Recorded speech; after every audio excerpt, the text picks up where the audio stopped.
खबरों के इस खास बुलेटिन च तुहाडा स्वागत है।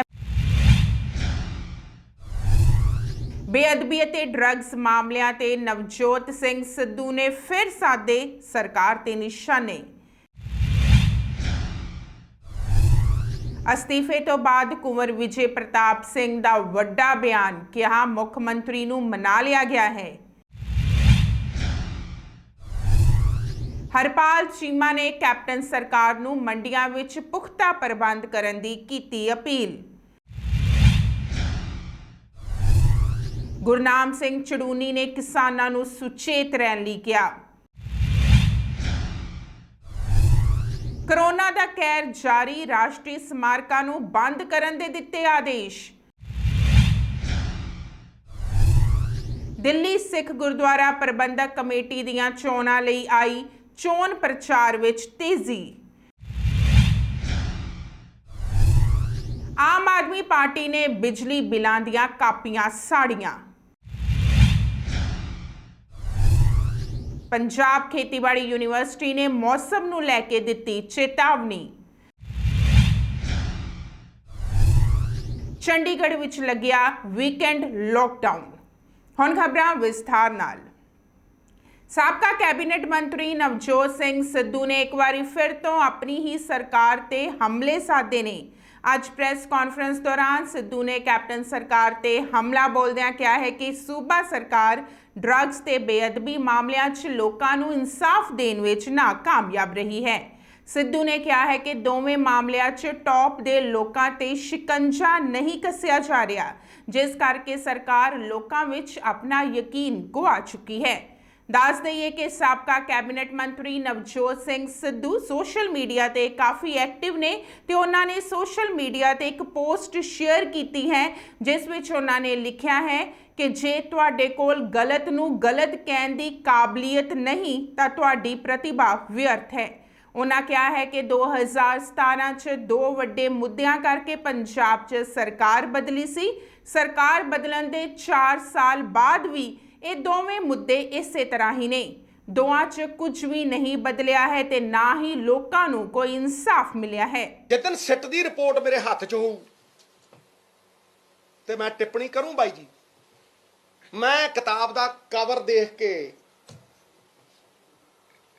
ਉਹਦੇ ਬਾਰੇ ਅੰਦਾਜ਼ੇ ਨਹੀਂ ਲਾ ਸਕਦਾ। ਮੈਂ ਤੇ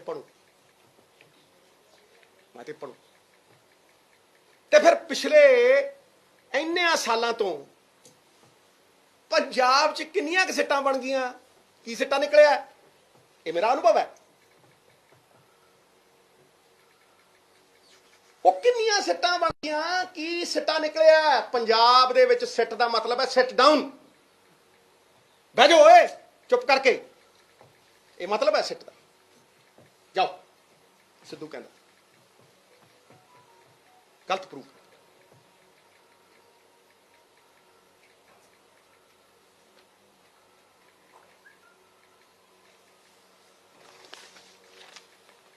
भाई जी गल तथ्यां दे आधार ते कीती, ना काहू से दोस्ती ना काहू से बैर। सिद्धू ने हमेशा मंगी पंजाब दी खैर ते पंजाब दी रूह मेरा गुरु है जी तो सेध लेने ते आम बंदा पुछदा है कि जे असी ओहदे नाल नहीं खड़ सकदे, ਉਹਦੇ ਇਨਸਾਫ ਦੇ ਉੱਤੇ ਰਾਜਨੀਤੀ ਕਰਦੇ ਆ ਤੇ ਅਸੀਂ ਕਿੱਥੇ ਖੜੇ ਬਾਈ ਜੀ, ਕਿੱਥੇ ਖੜੇ। कुंवर विजय प्रताप अज गवर्नर नूं मिलन पंजाब भवन पुजे। उन्होंने कहा कि वह हर महीने निजी तौर पर गवर्नर साहब नूं मिलन आउंदे ने, ये कोई स्पैशल मिलनी नहीं सी। अपने अस्तीफे ते बोलदियां उन्होंने कहा कि कैप्टन साहब ने उन्होंने बहुत मनाउण दी कोशिश की पर उल्टा उन्होंने ही कैप्टन साहब नूं मना लिया है। कुंवर विजय प्रताप सिंह ने कहा है कि सरकार नूं इस केस संबंधी जे कोई भी मदद की लोड़ है तो वो जरूर इस विच मदद करेंगे। अगर आपको थोड़ा भी आइडिया होगा तो वो रिपोर्ट ऑलरेडी पब्लिक है, क्योंकि चालान के रूप में जो अदालत में दिया जाता है ना वो पब्लिक डॉक्यूमेंट होता है, वो ऑलरेडी पब्लिक है। जो लोग ये कह रहे हैं ना कि उसको पब्लिक किया जाए, उनको नॉलेज नहीं है, वो तो ऑलरेडी पब्लिक है। आज जो मैं आया हूँ, हर महीने में आता हूँ और प्राइवेट कैपेसिटी में आया हूँ, और मुझे अच्छा लगेगा कि अगर आप अगले महीने आऊँगा तो भी आप लोग आएंगे, लेकिन मुझे भरोसा है कि आप लोग नहीं आएंगे। मैं हर महीने, मेरी बात तो सुनिए, मैं हर महीने मानजो गवर्नर साहब को मिलने आता हूँ, और एक अफसर के रूप में नहीं आता हूँ, अपने मतलब प्राइवेट कैपेसिटी में आता हूँ। आज आप लोग जो आए हैं तो जाहिर है क्यों आए हैं, कैसे आए हैं, लेकिन मुझे अच्छा नहीं लगा कि आप लोग यहाँ आए। फेसबुक पे एक पोस्ट पाई है, तुसी मेरे दफ्तर ਦੇ ਵਿੱਚ ਆ ਜਾਣਾ। ਮੇਰੀ ਗੱਲ ਸੁਣੋ, ਜੋ पोस्ट पाई है ना, वो उसके वास्ते जगह है, मेरे दफ्तर आके तुसी पूछ सकते हो, ये जगह नहीं है। मेरी बात सुनो, मैं स्पष्ट करना चाहूँगा क्योंकि मेरे को ਤੁਹਾਡੇ ਸਾਰਿਆਂ ਦੇ ਮੈਸੇਜ ਆਏ ਨੇ। ਮੈਸੇਜ ਉਹ ਆਏ ਨੇ, ਤੁਸੀਂ ਖਾਸ ਕਰਕੇ ਪਿਛਲੇ 3-4 ਦਿਨਾਂ ਦੇ ਵਿੱਚ ਕਈ ਵਾਰ ਮੇਰੀ ਮੁਲਾਕਾਤ ਮਾਨਯੋਗ ਚੀਫ ਮਿਨਿਸਟਰ ਸਾਹਿਬ ਦੇ ਨਾਲ ਹੋਈ ਹੈ। ਉਹਨਾਂ ਨੇ ਮੈਨੂੰ ਕਨਵਿੰਸ ਕਰਨ ਦੀ ਕਾਫੀ ਕੋਸ਼ਿਸ਼ ਕੀਤੀ, ਤੁਸੀਂ ਕਹਿ ਸਕਦੇ ਹੋ ਉਹਨਾਂ ਨੇ ਮਨਾਉਣ ਦੀ ਕੋਸ਼ਿਸ਼ ਕੀਤੀ, ਲੇਕਿਨ ਮੈਂ ਉਹਨਾਂ ਨੂੰ ਮਨਾ ਲਿਆ। ਮੈਂ ਮਾਨਯੋਗ ਸੀਐਮ ਸਾਹਿਬ ਨੂੰ ਮਨਾਉਣ ਦੇ ਵਿੱਚ ਕਾਮਯਾਬ ਹੋ ਗਿਆ ਤੇ ਉਹ ਐਗਰੀ ਕਰ ਗਏ, ਠੀਕ ਹੈ ਕਿ ਨਹੀਂ। ਤੇ ਇਸ ਕਰਕੇ ਮੈਂ ਇੱਕ ਲਾਈਨ ਹੀ ਬੋਲਾਂਗਾ, ਲੇਕਿਨ ਮੈਂ ਇਹ ਜ਼ਰੂਰ ਭਰੋਸਾ ਦਿੱਤਾ, ਇਹ ਆਸ਼ਵਾਸਨ ਦਿੱਤਾ, ਐਸ਼ੋਰੈਂਸ ਦਿੱਤਾ ਕਿ ਇਸ ਕੇਸ ਨੂੰ ਬਚਾਉਣ ਦੇ ਵਿੱਚ ਸਰਕਾਰ ਵੱਲੋਂ ਜੇਕਰ ਕੋਈ ਵੀ ਸਾਰਥਕ ਕਦਮ ਉਠਾਇਆ ਜਾਂਦਾ ਹੈ ਤੇ ਮੈਂ ਨੌਕਰੀ ਤੋਂ ਬਾਹਰ ਰਹਿੰਦੇ ਹੋਏ ਵੀ मैं पूरी मदद करांगा, पूरा सपोर्ट करांगा। पंजाब विच मंडियां च कनक दी फसल दी खरीद दा सीजन शुरू हो चुका है। विरोधी धिर दे नेता हरपाल सिंह चीमा ने कैप्टन सरकार नूं मंडियां विच पुख्ता प्रबंध करन दी अपील कीती है। उन्हां ने कहा है कि मंडियां विच कनकां दे ढेर लगे होए ने, पर बारदाने दी कमी दे कारण फसल नूं संभाल के सुरक्षित नहीं रखिया जा रहा। उन्होंने कहा है कि मौसम का मिजाज किसी समय भी बदल सकता है, जिस करके कनक खराब हो सकती है। इसलिए उन्होंने कैप्टन अमरिंदर सिंह नूं अपील की है कि सारियां मंडियां विच छेती तो छेती बारदाने का प्रबंध किया जाए तां जो किसानां दियां पुत्तां वांगू पाली हुई फसल खराब ना होवे। पंजाब विच वाढी दा सीजन जोरां ते है और कणक वड्डी पद्धर ते मंडियां च आ रही है, पर लेकिन पंजाब सरकार बुरी तरह फेल आ। महकमा जिहड़ा बुरी तरह फेल आ। हजे तक बारदाना बहुत सारिया मंडियां विच नहीं पहुंचिया। मैं देख रहा किस तरह वड्डी पद्धर ते जिहड़ी कणक आ वो मंडियां च आई पई आ, पर लेकिन बारदाना है नहीं। मेरी पंजाब सरकार नूं बेनती है कि तुरंत बारदाने का प्रबंध किया जाए, क्योंकि कई बार मौसम खराब हो जाता है। सो पक्की पकाई कणक जिहड़ी किसान की खराब हो सकती हैगी। सो कैप्टन साहब नूं पंजाब के मिनिस्टर आशू जी नूं बेनती है कि तुरंत जिहड़ा हैगा बारदाने का प्रबंध किया जाए। बीते दिनी ਸਿੰਘੂ ਬਾਰਡਰ ਤੇ ਕਿਸਾਨਾਂ ਦੇ ਟੈਂਟਾਂ ਵਿੱਚ ਅੱਗ ਲੱਗਣ ਤੋਂ ਬਾਅਦ ਕਈ ਸਵਾਲ ਖੜੇ ਹੋ ਚੁੱਕੇ ਨੇ। ਕਿਸਾਨ ਆਗੂ ਗੁਰਨਾਮ ਸਿੰਘ ਚੜੂਨੀ ਨੇ ਕਿਸਾਨਾਂ ਨੂੰ ਚੌਕਸੀ ਰੱਖਣ ਦੀ ਅਪੀਲ ਕੀਤੀ ਹੈ। ਉਹਨਾਂ ਨੇ ਕਿਹਾ ਹੈ ਕਿ ਸਾਨੂੰ ਸਚੇਤ ਰਹਿਣਾ ਚਾਹੀਦਾ ਹੈ। एक पासे ਤਾਂ गर्मी ਦਾ मौसम है तो जेकर हवा तेज़ होवे ਤਾਂ ਅੱਗ ਹੋਰ भी फैल सकती है। इसलिए उन्होंने किसानों ਨੂੰ ਅੱਗ ਬੁਝਾਉਣ ਦੇ यंत्र ਤੇ पानी रखने की अपील की है ਤਾਂ जो किसी भी तरह की मंदभागी घटना तो बचा किया जा सके। आज कुंडली बॉर्डर पे बड़ा हादसा हुआ है। आग लग गई है टेंटों में और 2-3 टेंट जल गए हैं। किसी ने लगाई है या खुद लगी है ये तो परमात्मा जाने, लेकिन अति दुखदाई है। हम सबसे बेनती करेंगे कि अपने अपनी चौकसी बरतें, ध्यान रखें। ये हादसा रात को भी हो सकता है और ये हादसा होने के बाद अगर हवा तेज़ हो तो और ख़तरनाक हो सकती है। हम सब ने अपनी अपनी चौकसी बरतनी है और हम बेनती करेंगे कि अगर हो सके तो हर टेंट वाला अपने अपने टेंट में या किसी के पास झोंपड़ी है तो उसमें आग बुझाने वाले सिलेंडर, कोई बहुत ज़्यादा महंगा नहीं है, आग बुझाने वाले सिलेंडर रखें। और मैं खालसा एड से या और जो हमारी सामाजिक संस्थाएं हैं उनसे भी हम बेनती करेंगे कि वो भी अगर हो सके तो ज़्यादा संख्या में ये बांटें, जो आग बुझाने वाले सिलेंडर है वो बांटें। और दूसरा हम बेनती करेंगे कि हर टेंट वाले भाई अपने वहाँ पानी रखें, चाहे कैंपर हो, चाहे बाल्टी हो, चाहे मटका हो, लेकिन जितना ज़्यादा पानी जमा रख सकते हैं, क्योंकि जब शुरू में आग लगती है तो थोड़े पानी से बुझ सकती है। अगर हमारे पास पानी नहीं है तो फिर वो एक बार फैल गई तो बड़ी मुश्किल हो जाएगा। तो सब अपने अपने पानी का इंतजाम, जितना पानी किसी के पास हो सकता है उतना रखें, क्योंकि आगे और गर्मी बढ़ने वाली है, आगे आग का खतरा और ज़्यादा होने वाला है। और तीसरी हम बेनती करना चाहेंगे कि बहुत से किसानों के पास पंप हैं, पावर वाले पंप हैं, जो पावर वाले पंप हैं, बैटरी वाले पंप हैं, या इंजन वाले, छोटा सा इंजन जिसमें होता है वो पंप है, स्प्रे वाले पंप, वो जो जिस भाई के पास है वो भाई अपने टेंट में ला के रखे, क्योंकि आग लगने पे उसको पानी का भर के रखिए। आग लगने पे बहुत अच्छा काम कर सकता है, क्योंकि उसका फुहारा दूर तक जा सकता है, बहुत अच्छा काम कर सकता है। तो ये सावधानियां हमने बरतनी है ताकि आगे के लिए कोई बड़ा हादसा ना हो, उससे बचा जा सके। कोरोना वायरस ਦੇ ਕੇਸਾਂ 'ਚ ਦੇਸ਼ ਭਰ 'ਚ ਵੱਡੇ ਪੱਧਰ ਤੇ ਇਜ਼ਾਫਾ ਹੋ ਰਿਹਾ ਹੈ, ਜਿਸ ਤੋਂ ਬਾਅਦ ਸਰਕਾਰ ਨੇ ਸਖਤੀ ਵਰਤਣੀ ਸ਼ੁਰੂ ਕਰ ਦਿੱਤੀ ਹੈ। ਇਸ ਦੇ ਤਹਿਤ ਹੀ ਕੋਰੋਨਾ ਦੇ ਵਾਧੇ ਮਾਮਲਿਆਂ ਨੂੰ ਦੇਖਦੇ ਹੋਏ ਸੈਰ ਸਪਾਟੇ ਵਾਲੀਆਂ ਥਾਵਾਂ ਤੇ ਮੁੜ ਤੋਂ ਤਾਲਾਬੰਦੀ ਸ਼ੁਰੂ ਹੋ ਗਈ ਹੈ। केंद्रीय संस्कृति मंत्रालय ने इस नाल जुड़िया एक वड्डा फैसला लिया है। इस दे तहत ताज महल समेत देश भर दियां 3600 तो ज़्यादा स्मारकां ते यादगारां नूं फौरी तौर ते बंद करन दा ऐलान कर दिता गया है।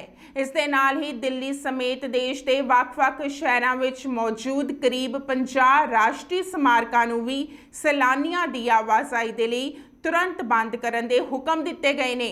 फिलहाल ये सारियां थावां 15 मई तक बंद रहणगियां।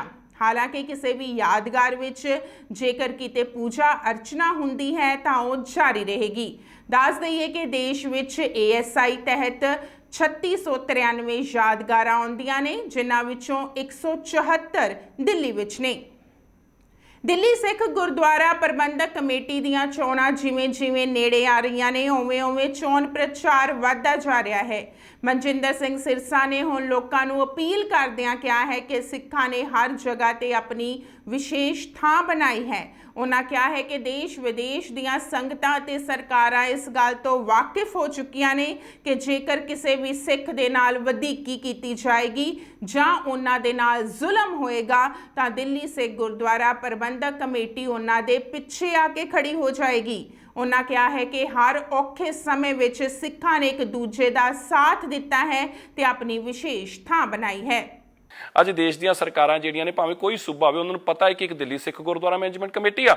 ਜੇ ਸਿੱਖਾਂ ਤੇ ਕੋਈ ਵਾਰ ਹੋਏਗਾ, ਜੇ ਅਤਿਆਚਾਰ ਹੋਏਗਾ, ਜੇ ਉਹਨਾਂ ਤੇ ਵਧੀਕੀ ਹੋਏਗੀ ਤੇ ਦਿੱਲੀ ਕਮੇਟੀ ਪਿੱਛੇ ਆ ਕੇ ਖੜੀ ਹੋ ਜਾਏਗੀ, ਔਰ ਖੜੀ ਹੋਏਗੀ ਤੇ ਫਿਰ ਸਾਨੂੰ ਪਿੱਛੇ ਹਟਣਾ ਪਊਗਾ। ਇਸ ਕਰਕੇ ਸਾਰੀਆਂ ਸਰਕਾਰਾਂ ਅੱਜ ਆਪਣੀ ਤਾਕਤ ਨੂੰ ਜਾਣਦੀਆਂ ਨੇ ਔਰ ਆਪਣੀ ਇਸ ਤਾਕਤ ਦੇ ਚੱਲਦੇ ਕੋਈ ਵੀ ਕਾਰਜ ਕਰਨ ਤੋਂ ਪਹਿਲਾਂ 100 ਵਾਰਾਂ ਸੋਚਦੀਆਂ ਨੇ। ਚਾਹੇ ਤੁਸੀਂ ਦੇਖਿਆ ਹੋਵੇ ਕਲਕੱਤੇ ਅੰਦਰ ਬਲਵਿੰਦਰ ਦਾ ਕੇਸ ਹੋਵੇ, ਜਾਂ ਪਿਛਲੇ ਦਿਨਾਂ ਦੇ ਅੰਦਰ ਬੰਬੇ ਅੰਦਰ ਰਾਜਵੀਰ ਦਾ ਹੋਵੇ ਜਿਹਨੇ ਅਜੇ ਦੇਵਗਨ ਦੀ ਗੱਡੀ ਰੋਕੀ ਸੀਗੀ, ਜਾਂ ਦੇਸ਼ ਦੇ ਕਿਸੇ ਵੀ ਕੋਨੇ 'ਚ ਐਸੇ ਹਾਲਾਤ ਬਣੇ ਹੋਣ, ਤੁਸੀਂ ਦੇਖਿਆ ਹੋਊਗਾ ਕਿ ਆਪਣੀ ਤਾਕਤ ਜਿਹੜੀ ਆਪਾਂ ਸਰਕਾਰਾਂ ਨੂੰ ਮਹਿਸੂਸ ਕਰਾਈ ਔਰ ਸਰਕਾਰਾਂ ਨੂੰ ਝੁਕਣਾ ਪਿਆ ਆਪਣੇ ਅੱਗੇ। ਸੇਵਾ ਦੀ ਗੱਲ ਕਰੀਏ, ਸੇਵਾ ਦੇ ਅੰਦਰ ਵੀ ਅੱਜ ਤੁਸੀਂ ਦੇਖੋ ਦੇਸ਼ ਔਰ ਦੁਨੀਆ ਜਿਹੜੀ ਆ ਆਪਣੀ ਸੇਵਾ ਦੀ ਚਰਚਾ ਕਰ ਰਹੀ ਆ, ਸਿੱਖਾਂ ਨੂੰ ਦੇਵਤਾ ਦੱਸ ਰਹੀ ਆ। ਦੇਸ਼ ਦੇ ਪ੍ਰਧਾਨ ਮੰਤਰੀ ਨੇ ਵੀ 4 ਦਿਨ ਪਹਿਲਾਂ ਵੀਡੀਓ ਕਾਨਫਰੰਸਿੰਗ 'ਚ ਕਿਹਾ ਕਿ ਜੋ ਸਿੱਖਾਂ ਨੇ ਲੰਗਰਾਂ ਦੀ ਸੇਵਾ ਕਰਕੇ ਦੇਸ਼ ਔਰ ਦੁਨੀਆ ਦਾ ਦਿਲ ਜਿੱਤਿਆ ਹੈ, ਇਹ ਆਪਣੇ ਆਪ 'ਚ ਇੱਕ ਮਿਸਾਲ ਆ। ਕੋਵਿਡ ਦਾ ਸਮਾਂ ਹੋਵੇ, ਲੋਕ ਭਾਵੇਂ ਡਰ ਕੇ ਘਰਾਂ 'ਚ ਬੈਠੇ ਸੀ, ਪਰ ਆਪਾਂ ਲੋਕ ਨਿਕਲੇ ਆ ਬਾਹਰ, ਆਪਾਂ ਜਾ ਕੇ ਸੇਵਾ ਕੀਤੀ ਆ ਔਰ ਗੁਰੂ ਸਾਹਿਬ ਦੇ ਤਰਸ ਸਦਕੇ ਦਿੱਲੀ ਦੇ ਸੰਗਤਾਂ ਨੇ ਬਹੁਤ ਸਾਥ ਦਿੱਤਾ, ਦੇਸ਼ ਔਰ ਦੁਨੀਆ ਦੀ ਸੰਗਤਾਂ ਨੇ ਸਾਥ ਦਿੱਤਾ ਹੈ ਔਰ ਆਪਾਂ ਕਾਮਯਾਬੀ ਹਾਸਲ ਕੀਤੀ ਆ। ਪੰਜਾਬ ਵਿੱਚ 2022 ਦੀਆਂ ਵਿਧਾਨ ਸਭਾ ਚੋਣਾਂ ਨੇੜੇ ਆ ਰਹੀਆਂ ਨੇ ਤੇ ਉਸੇ ਤਰੀਕੇ ਦੇ ਨਾਲ ਪ੍ਰਚਾਰ ਵੀ ਵਧਦਾ ਜਾ ਰਿਹਾ ਹੈ। ਆਮ ਆਦਮੀ ਪਾਰਟੀ ਨੇ ਵਧਦੀ ਹੋਈ ਮਹਿੰਗਾਈ ਨੂੰ ਦੇਖਦਿਆਂ ਅੱਜ ਬਟਾਲਾ ਵਿਖੇ ਬਿੱਲਾਂ ਦੇ ਕਾਪੀਆਂ ਸਾੜੀਆਂ ਨੇ ਤੇ ਉਹਨਾਂ ਨੇ ਪੁੱਛਿਆ ਹੈ ਕਿ ਆਖਿਰ ਇੰਨੀ ਮਹਿੰਗਾਈ ਕਿਉਂ ਵੱਧ ਰਹੀ ਹੈ। ਇਸ ਮੁੱਦੇ ਤੇ ਉਹਨਾਂ ਨੇ ਪੰਜਾਬ ਸਰਕਾਰ ਨੂੰ ਘੇਰਿਆ ਹੈ ਤੇ ਇਸ ਸੰਬੰਧੀ ਵੱਡੇ ਸਵਾਲ ਵੀ ਚੁੱਕੇ ਨੇ। ਉਹਨਾਂ ਨੇ ਕਿਹਾ ਹੈ ਕਿ ਆਮ ਆਦਮੀ ਪਾਰਟੀ ਨੇ ਦਿੱਲੀ ਦੇ ਵਿੱਚ ਵਧੀਆ ਕੰਮ ਕੀਤੇ ਨੇ ਤੇ ਇਸੇ ਆਧਾਰ ਤੇ ਉਹ ਪੰਜਾਬ ਦੇ ਵਿੱਚ ਵੀ ਆਪਣਾ ਮਜ਼ਬੂਤ ਸਥਾਨ ਬਣਾਏਗੀ। ਆਮ ਆਦਮੀ ਪਾਰਟੀ ਵੱਲੋਂ ਤੁਹਾਡੇ ਸਾਰੇ ਪੱਤਰਕਾਰਾਂ ਦਾ ਧੰਨਵਾਦ ਕਰਦਾ ਹਾਂ ਕਿ ਤੁਸੀਂ ਸਾਡਾ ਸਾਥ ਦਿੱਤਾ। ਸਾਨੂੰ ਇੱਕ ਜਿਹੜਾ ਮਨ ਦਾ ਦਰਦ ਆ ਕਿ ਲੋਕਾਂ ਦੇ ਗਰੀਬ ਲੋਕਾਂ ਨੂੰ ਇੱਥੇ ਇੰਨੀ ਮਹਿੰਗੀ ਬਿਜਲੀ ਮਿਲ ਰਹੀ ਆ ਪੰਜਾਬ ਦੇ ਵਿੱਚ, ਔਰ ਦਿੱਲੀ ਦੀ ਤਰਜ਼ ਦੇ ਉੱਤੇ ਸਾਡੇ ਸੁਪਰੀਮੋ ਨੇ ਵਾਅਦਾ ਕੀਤਾ ਵਾ ਕਿ ਜੇ ਆਮ ਆਦਮੀ ਪਾਰਟੀ ਸਰਕਾਰ ਆਉਂਦੀ ਆ, ਇਹ ਗਰੰਟੀ ਵੀ ਦੇਣਗੇ ਸਾਡੇ ਸੁਪਰੀਮੋ ਕੁਛ ਅਗਲੇ ਹਫ਼ਤੇ ਦੇ ਵਿੱਚ ਆ ਕੇ ਕੁਛ ਦਿਨਾਂ ਦੇ ਬਾਅਦ ਕਿ ਜੇ ਆਮ ਆਦਮੀ ਪਾਰਟੀ ਸਰਕਾਰ ਆਉਂਦੀ ਹੈ, ਦਿੱਲੀ ਦੀ ਤਰਜ਼ ਦੇ ਉੱਤੇ ਸਾਰੀਆਂ ਬੰਦਿਆਂ ਨੂੰ 200 ਯੂਨਿਟ ਇੱਕ ਵੱਢਿਓਂ ਹਰ ਘਰ ਨੂੰ ਬੱਤੀ ਫ੍ਰੀ ਮਿਲੇਗੀ, ਔਰ ਬਾਅਦ ਦੇ ਵਿੱਚ ਵੀ ਜਿਹੜੀ ਹੈ ਬੱਤੀ 200 ਯੂਨਿਟ ਤੋਂ ਬਾਅਦ ਵੀ ਆ ਉਹ 4 ਤੋਂ 5 ਰੁਪਏ ਯੂਨਿਟ ਦੇ ਵਿੱਚ ਸਸਤੀ ਦਰ 'ਤੇ ਜਿਹੜੀ ਮੁਹੱਈਆ ਕਰਾਈ ਜਾਏਗੀ। ਔਰ ਦਿੱਲੀ ਵਾਲੀਆਂ ਸਾਰੀਆਂ ਸਹੂਲਤਾਂ ਜਿਹੜੀਆਂ ਦੇ ਰਹੇ ਹਾਂ ਉਸ ਤੋਂ ਵੱਧ ਸਹੂਲਤਾਂ ਅਸੀਂ ਪੰਜਾਬ 'ਚ ਦਾਂਗੇ, ਕਿਉਂਕਿ ਦਿੱਲੀ ਦੇ ਵਿੱਚ ਕਿਤੇ ਨਾ ਕਿਤੇ ਸਾਡੇ ਜਿਹੜੇ ਸੁਪਰੀਮੋ ਨੇ ਅਰਵਿੰਦ ਕੇਜਰੀਵਾਲ ਉਹਨਾਂ ਦੇ ਹੱਥ ਵੱਜੇ ਹੋਏ ਆ, ਪੁਲਿਸ ਉਹਨਾਂ ਦੇ ਅੰਡਰ ਨਹੀਂ ਹੈਗੀ, ਔਰ ਜਿਹੜੇ ਗਵਰਨਰ ਉਹਨਾਂ ਦੇ ਸਿਰ ਤੇ ਬਿਠਾਇਆ ਦਾ ਸੈਂਟਰ ਸਰਕਾਰ ਨੇ ਤੰਗ ਕਰਨ ਵਾਸਤੇ, ਉਹ ਖੁੱਲ੍ਹ ਕੇ ਕੰਮ ਨਹੀਂ ਕਰ ਸਕਦੇ। ਲੇਕਿਨ ਇੱਥੇ ਇਹੋ ਜਿਹੀ ਕੋਈ ਗੱਲ ਨਹੀਂ ਹੈਗੀ। ਜਦੋਂ ਇੱਥੇ ਸਰਕਾਰ ਸਾਡੀ ਆਏਗੀ ਆਮ ਆਦਮੀ ਪਾਰਟੀ ਦੀ, ਤਾਂ ਅਰਵਿੰਦ ਕੇਜਰੀਵਾਲ ਦੇ ਪੁਲਿਸ ਵੀ ਅੰਡਰ ਹੋਏਗੀ ਔਰ ਖੁੱਲ੍ਹ ਕੇ ਆਪਣੀ ਮਰਜ਼ੀ ਨਾਲ ਕੰਮ ਕਰ ਸਕਣਗੇ। ਇੰਨੀਆਂ ਮੁਸ਼ਕਲਾਂ ਹੋਣ ਦੇ ਬਾਵਜੂਦ ਵੀ ਉਹ ਇੰਨਾ ਵਧੀਆ ਕੰਮ ਕਰ ਰਹੇ ਨੇ, ਔਰ ਮੈਂ ਯਕੀਨ ਦਵਾਨਾ ਜੇ ਪੰਜਾਬ ਤੁਸੀਂ ਲੈਣ ਦਾ ਤੇ ਇਸ ਤੋਂ ਦਿੱਲੀ ਤੋਂ ਵੀ ਵਧੀਆ ਕੰਮ ਹੋਣਗੇ। ਦਿੱਲੀ ਦੇ ਹਸਪਤਾਲ ਦੀ ਵੇਖ ਲਓ, ਸਰਕਾਰੀ ਸਕੂਲ ਵੇਖ ਲਓ, ਸਹੂਲਤਾਂ ਵੇਖ ਲਓ। ਕਰੋਨਾ ਕਾਲ ਦੇ ਵਿੱਚ ਵੀ ਉਹਨਾਂ ਨੇ 5-5 ਹਜ਼ਾਰ ਰੁਪਇਆ ਸਾਰੇ ਬੰਦਿਆਂ ਦੇ ਖਾਤੇ 'ਚ 2 ਵਾਰੀ ਪਾਇਆ। ਇੱਥੇ ਉਲਟਾ ਤੋਹਫਾ ਸਾਨੂੰ ਕੀ ਮਿਲਿਆ ਕਿ ਕਰੋਨਾ ਕਾਲ ਦੇ ਵਿੱਚ ਬਿਜਲੀ ਮਹਿੰਗੀ ਕਰ ਦਿੱਤੀ ਗਈ, ਮੁਫਤ ਕਰਨ ਦੀ ਬਜਾਏ ਮਹਿੰਗੀ ਕਰ ਦਿੱਤੀ ਗਈ। ਕਿਸੇ ਦਾ ਕੋਈ ਬਿੱਲ ਮਾਫ ਨਹੀਂ ਹੋਇਆ, ਕਿਸੇ ਦਾ ਕੋਈ ਬੈਂਕ ਦਾ ਵਿਆਜ ਮਾਫ ਨਹੀਂ ਹੋਇਆ। ਕਾਰੋਬਾਰੀਆਂ ਦਾ ਹਾਲ ਮਾੜੇ ਆ ਔਰ ਲੇਬਰ ਦੇ ਵੀ ਹਾਲ ਮਾੜੇ ਆ। ਲੇਬਰ ਦਾ ਤੁਸੀਂ ਹਾਲ ਵੇਖਿਆ ਹੀ ਆ ਕਿ ਲੋਕਾਂ ਨੇ ਕਿੱਦਾਂ ਕਿੰਨੇ 100 ਕਿਲੋਮੀਟਰ ਤੁਰ ਕੇ ਪਹੁੰਚ ਕੇ ਤੇ ਆਪਣੇ ਪਿੰਡਾਂ ਨੂੰ ਘਰੋਂ 'ਚ ਗਏ ਆ, ਤਾਂ ਕਿ ਜੇ ਉਹਨਾਂ ਨੂੰ ਰੋਟੀ ਪਾਣੀ ਦੀ ਸਹੂਲਤਾਂ ਇੱਥੇ ਮਿਲਦੀਆਂ ਕਰੋਨਾ ਦੇ ਕਾਲ ਦੇ ਵਿੱਚ, ਤੇ ਉਹ ਕੱਲ੍ਹ ਹੀ ਇੱਥੇ ਸ਼ਹਿਰ ਛੱਡ ਕੇ ਜਾਂਦੇ। ਉਸ ਤੋਂ ਬਾਅਦ ਇੰਨੀ ਦਿੱਕਤ ਹੋ ਗਈ ਦੀ ਆ ਕਿ ਲੇਬਰ ਵੀ ਬਹੁਤ ਮਹਿੰਗੀ ਹੋ ਗਈ ਦੀ ਆ, ਲੇਬਰ ਦੀ ਸ਼ਾਰਟੇਜ ਵੀ ਬਹੁਤ ਹੋ ਗਈ ਦੀ ਆ, ਕਾਰੋਬਾਰ ਵੀ ਬਹੁਤ ਬੰਦ ਹੈ। ਉੱਧਰੋਂ ਕਿਸਾਨ ਮੁੱਦੇ ਦੇ ਉੱਤੇ ਵੀ ਤੁਸੀਂ ਦੇਖ ਲਓ ਸੈਂਟਰ ਸਰਕਾਰ ਜਿਹੜੇ ਆ ਕਿਸਾਨ ਭਰਾਵਾਂ ਨਾਲ ਤੇ ਮਜ਼ਦੂਰ ਭਰਾਵਾਂ ਨਾਲ ਕੀ ਕਰ ਰਹੀ ਆ, ਇਹ ਕਿਸੇ ਤੋਂ ਲੁਕੀ ਗੱਲ ਨਹੀਂ। ਸੋ ਮੈਂ ਚਾਹੁੰਦਾ ਵਾਂ ਕਿ ਇੱਕ ਵਾਰੀ ਤੁਸੀਂ ਪੰਜਾਬ ਦੇ ਵਿੱਚ ਆਮ ਆਦਮੀ ਪਾਰਟੀ ਨੂੰ ਮੌਕਾ ਦਿਓ, 22 ਦੇ ਵਿੱਚ ਸਾਡੀ ਸਰਕਾਰ ਲਿਆਓ, ਤਾਂ ਕਿ ਸਾਡੇ ਜਿਹੜੇ ਬੱਚੇ ਬਾਹਰ ਨੂੰ ਭੱਜਦੇ ਆ ਉਹਨਾਂ ਨੂੰ ਇੰਨੀਆਂ ਕੁ ਸਹੂਲਤਾਂ ਇੱਥੇ ਮਿਲ ਜਾਣ ਕਿ ਉਹ ਬਾਹਰ ਜਾਣ ਦਾ ਨਾਂ ਲੈਣ ਔਰ ਇੱਥੇ ਰਹਿ ਕੇ ਆਪਣਾ ਸਭ ਕੁਝ ਵਧੀਆ ਜੀਵਨ ਬਤੀਤ ਕਰ ਸਕਣ। ਮਾਵਾਂ ਦੇ ਪੁੱਤ ਜਿਹੜੇ ਮਾਵਾਂ ਨੂੰ ਛੱਡ ਕੇ ਬਾਹਰ ਜਾ ਰਹੇ ਆ, ਉਹ ਵਧੀਆ ਤਰੀਕੇ ਨਾਲ ਇੱਥੇ ਕਾਰੋਬਾਰ ਕਰ ਸਕਣ, ਵਪਾਰ ਕਰ ਸਕਣ, ਨੌਕਰੀਆਂ ਕਰ ਸਕਣ ਔਰ ਵਧੀਆ ਜ਼ਿੰਦਗੀ ਦੀ ਬਾਤ। ਪੰਜਾਬ ਖੇਤੀਬਾੜੀ ਯੂਨੀਵਰਸਿਟੀ ਦੇ ਮੌਸਮ ਵਿਭਾਗ ਦੀ ਸਹਾਇਕ ਵਿਗਿਆਨੀ ਡਾਕਟਰ ਕੁਲਵਿੰਦਰ ਕੌਰ ਨੇ ਦੱਸਿਆ ਹੈ ਕਿ ਸੂਬੇ ਵਿੱਚ 16 ਅਪ੍ਰੈਲ ਤੋਂ ਲੈ ਕੇ 18 ਅਪ੍ਰੈਲ ਤੱਕ ਤੇਜ਼ ਹਵਾਵਾਂ ਦੇ ਨਾਲ ਬਾਰਿਸ਼ ਪੈਣ ਦੀ ਸੰਭਾਵਨਾ ਹੈ, ਜਿਸ ਨਾਲ ਮੌਸਮ ਦੇ ਵਿੱਚ ਕਾਫੀ ਤਬਦੀਲੀ ਆਵੇਗੀ ਤੇ ਜੋ ਬੀਤੇ ਕਈ ਦਿਨਾਂ ਤੋਂ ਲਗਾਤਾਰ ਗਰਮ ਹਵਾਵਾਂ ਚੱਲ ਰਹੀਆਂ ਨੇ ਉਸ ਤੋਂ ਵੀ ਲੋਕਾਂ ਨੂੰ ਨਿਜਾਤ ਮਿਲੇਗੀ। ਉਹਨਾਂ ਕਿਹਾ ਹੈ ਕਿ ਇਸ ਦੌਰਾਨ ਕਿਸਾਨ ਇਹ ਗੱਲ ਦਾ ਧਿਆਨ ਰੱਖਣ ਕਿ ਕਣਕ ਦੀ ਖੜੀ ਫਸਲ ਦਾ ਨੁਕਸਾਨ ਹੋ ਸਕਦਾ ਹੈ, ਇਸ ਕਰਕੇ ਜੇਕਰ ਕਿਸੇ ਨੇ ਫਸਲ ਵੱਢ ਕੇ ਰੱਖੀ ਹੈ ਤਾਂ ਉਹ ਵੀ ਜ਼ਰੂਰ ਇਸ ਨੂੰ ਸੁਰੱਖਿਅਤ ਥਾਵਾਂ ਤੇ ਸਾਂਭ ਲੈਣ। ਪਿਛਲੇ ਦਿਨਾਂ ਦੀ ਜੇ ਆਪਾਂ ਗੱਲ ਕਰੀਏ ਤਾਂ ਆਪਾਂ ਕਹਿ ਸਕਦੇ ਹਾਂ ਕਿ ਹੀਟ ਵੇਵ ਜਿਹੜੀ ਕੰਡੀਸ਼ਨਸ ਪੰਜਾਬ ਦੇ ਵਿੱਚ ਚੱਲ ਰਹੀਆਂ ਸੀਗੀਆਂ, ਕਿਉਂਕਿ ਟੈਂਪਰੇਚਰਸ ਕਾਫੀ ਹਾਈ ਸੀਗੇ। ਸਾਡੇ ਰਿਕਾਰਡ ਦੇ ਵਿੱਚ ਜਿਵੇਂ 38 ਡਿਗਰੀ ਤੱਕ ਜਿਹੜਾ ਟੈਂਪਰੇਚਰ ਆ ਪਹੁੰਚ ਚੁੱਕਿਆ ਸੀਗਾ। ਵੈਸੇ ਦੇਖਿਆ ਜਾਵੇ ਤਾਂ ਇਹ ਨਾਰਮਲ ਨਾਲੋਂ ਟੈਂਪਰੇਚਰ ਜ਼ਿਆਦਾ ਹੈਗਾ, ਪਰ ਜੇ ਆਪਾਂ ਪਿਛਲੇ ਰਿਕਾਰਡ ਦੀ ਗੱਲ ਕਰੀਏ ਤਾਂ ਸਾਡੇ ਕੋਲ 1999 ਦੇ ਵਿੱਚ 2000 ਦੇ ਵਿੱਚ 40 ਡਿਗਰੀ ਤੱਕ ਵੀ ਟੈਂਪਰੇਚਰ ਜਿਹੜਾ ਰਿਕਾਰਡ ਕੀਤਾ ਗਿਆ। ਸੋ ਇਸ ਕਰਕੇ ਆਪਾਂ ਇਹ ਤਾਂ ਨਹੀਂ ਕਹਿ ਸਕਦੇ ਕਿ ਕੋਈ ਮਤਲਬ ਬਹੁਤ ਜ਼ਿਆਦਾ ਐਕਸਟ੍ਰੀਮ ਵੈਦਰ ਕੰਡੀਸ਼ਨਸ ਰਹੀਆਂ ਨੇ। ਇਹ ਜ਼ਰੂਰ ਹੈਗਾ ਕਿ ਹੀਟ ਵੇਵ ਹੈ, ਕਿਉਂਕਿ ਜਦੋਂ ਟੈਂਪਰੇਚਰ 4 ਤੋਂ 5 ਡਿਗਰੀ ਨਾਰਮਲ ਨਾਲੋਂ ਜ਼ਿਆਦਾ ਹੁੰਦਾ ਤਾਂ ਆਪਾਂ ਨੂੰ ਹੀਟ ਵੇਵ ਕੰਡੀਸ਼ਨਸ ਕਹਿ ਦਿੰਦੇ ਆ। ਪਰ ਹੀਟ ਵੇਵ ਕੰਡੀਸ਼ਨਸ ਦੇ ਵਿੱਚ ਵੀ ਕੋਈ ਮੋਡਰੇਟ ਹੈ, ਸਵੀਅਰ ਹੈ, ਇਸ ਟਾਈਪ ਦੀਆਂ ਕੈਟਾਗਰੀਜ਼ ਹੁੰਦੀਆਂ। ਸੋ ਹਾਲੇ ਸਵੀਅਰ ਹੀਟ ਵੇਵ ਕੰਡੀਸ਼ਨਸ ਨਹੀਂ ਆਈਆਂ, ਕਿਉਂਕਿ ਉਹਦੇ ਨਾਲ ਟੈਂਪਰੇਚਰ 6 ਤੋਂ 7 ਡਿਗਰੀ ਜਿਹੜਾ ਨਾਰਮਲ ਨਾਲੋਂ ਜ਼ਿਆਦਾ ਹੋਣਾ ਚਾਹੀਦਾ, ਜਿਹੜਾ ਕਿ ਹਾਲੇ ਤੱਕ ਨਹੀਂ ਪਹੁੰਚਿਆ। ਤੇ ਮੌਸਮ ਦੇ ਵਿੱਚ ਬਦਲਾਅ ਦੀ ਗੱਲ ਕੀਤੀ ਜਾਵੇ ਤਾਂ ਆਉਣ ਵਾਲੇ ਦਿਨਾਂ 'ਚ ਬਾਰਿਸ਼ ਦੀ ਵੀ ਸੰਭਾਵਨਾ ਹੈਗੀ। ਲੱਗਦਾ ਹੈ ਕਿ ਜਿੱਦਾਂ ਗਰਮੀ ਲਗਾਤਾਰ ਵੱਧ ਰਹੀ ਹੈ, ਥੋੜ੍ਹੀ ਬਹੁਤ ਲੋਕਾਂ ਨੂੰ ਰਾਹਤ ਮਿਲੇਗੀ। ਬਿਲਕੁਲ, ਜਿਸ ਤਰ੍ਹਾਂ ਅੱਜ ਵੀ ਆਪਾਂ ਦੇਖ ਰਹੇ ਹਾਂ ਕਿ ਹਵਾ ਚੱਲ ਰਹੀ ਹੈ, ਜਿਹੜੀਆਂ ਨਾਰਥ ਵੈਸਟਰਲੀ ਵਿੰਡਸ ਨੇ ਉਹ ਪੰਜਾਬ ਦੇ ਵਿੱਚ ਇਫੈਕਟ ਕਰ ਰਹੀਆਂ ਨੇ। ਔਰ ਆਉਣ ਵਾਲੇ ਦੇ ਦਿਨਾਂ ਦੇ ਵਿੱਚ ਜਿਸ ਤਰ੍ਹਾਂ 16 ਤੋਂ 18 ਦੀ ਵੀ ਜਿਹੜੀ ਮੌਸਮ ਵਿਭਾਗ ਵੱਲੋਂ ਚੇਤਾਵਨੀ ਦਿੱਤੀ ਗਈ ਹੈ ਕਿ ਟੈਂਪਰੇਚਰਸ ਫਾਲ ਕਰਨਗੇ ਔਰ ਤੇਜ਼ ਹਵਾਵਾਂ ਚੱਲਣ ਦੀ ਵੀ ਸੰਭਾਵਨਾ ਹੈਗੀ ਹੈ, ਔਰ ਕਿਤੇ ਛਿੱਟੇ ਵੀ ਪੈ ਸਕਦੇ, ਹਲਕੀ ਬਾਰਿਸ਼ ਵੀ ਹੋ ਸਕਦੀ ਹੈ। ਸੋ ਇਹ ਵੀ ਜਿਹੜਾ 16 ਤੋਂ 18 ਵਾਲਾ ਇਵੈਂਟ ਹੈਗਾ ਸਾਰੇ ਪੰਜਾਬ ਦੇ ਵਿੱਚ ਹੀ ਇਹਦਾ ਜਿਹੜਾ ਅਸਰ ਦੇਖਣ ਨੂੰ ਮਿਲੂਗਾ, ਜਿਹਦੇ ਨਾਲ ਕਿ ਆਪਾਂ ਨੂੰ ਹੀਟ ਵੇਵ ਤੋਂ ਛੁਟਕਾਰਾ ਮਿਲੇਗਾ। ਪਰ ਨਾਲ ਦੀ ਨਾਲ ਜਿਹੜੇ ਕਿਸਾਨ ਵੀਰ ਆ ਉਹਨਾਂ ਨੂੰ ਵੀ ਇਹ ਅਸੀਂ ਸਲਾਹ ਦਿੰਦੇ ਹਾਂ ਕਿ ਜਿਹੜੀ ਕਣਕ ਦੀ ਵਾਢੀ ਹੈ ਜਾਂ ਜਿਹੜੀ ਕੋਈ ਥ੍ਰੈਸ਼ਿੰਗ ਹੋ ਰਹੀ ਹੈ ਉਹਨੂੰ 1-2 ਦਿਨ ਡਿਲੇ ਕੀਤਾ ਜਾਏ, ਕਿਉਂਕਿ ਜਿਹੜਾ ਮੌਸਮ ਹੈ ਉਹ ਖਰਾਬ ਹੋਣ ਵਾਲਾ ਹੈ। ਕੋਰੋਨਾ ਵਾਇਰਸ ਦੇ ਵੱਧਦੇ ਮਾਮਲਿਆਂ ਦੇ ਮੱਦੇਨਜ਼ਰ ਚੰਡੀਗੜ੍ਹ ਵਿੱਚ ਵੀਕਐਂਡ ਲੋਕਡਾਊਨ ਲਗਾ ਦਿੱਤਾ ਗਿਆ ਹੈ। ਚੰਡੀਗੜ੍ਹ 'ਚ ਅੱਜ ਰਾਤ 10 ਵਜੇ ਤੋਂ ਸੋਮਵਾਰ ਸਵੇਰੇ 5 ਵਜੇ ਤੱਕ ਲੋਕਡਾਊਨ ਲਗਾਉਣ ਦਾ ਫੈਸਲਾ ਕੀਤਾ ਗਿਆ ਹੈ। ਚੰਡੀਗੜ੍ਹ ਦੇ ਪ੍ਰਸ਼ਾਸਕ ਵੀਪੀ ਸਿੰਘ ਬਦਨੌਰ ਨੇ ਇਹ ਅਹਿਮ ਫੈਸਲਾ ਮੀਟਿੰਗ ਦੇ ਦੌਰਾਨ ਲਿਆ ਹੈ। ਇਹ ਸਨ ਕੁਝ ਖਾਸ ਖਬਰਾਂ। ਨਵੀਆਂ ਖਬਰਾਂ ਲੈ ਕੇ ਫਿਰ ਤੋਂ ਹਾਜ਼ਰ ਹੋਵਾਂਗੇ। ਉਨੀ ਦੇਰ ਤੱਕ ਦਿਓ ਇਜਾਜ਼ਤ। ਧੰਨਵਾਦ।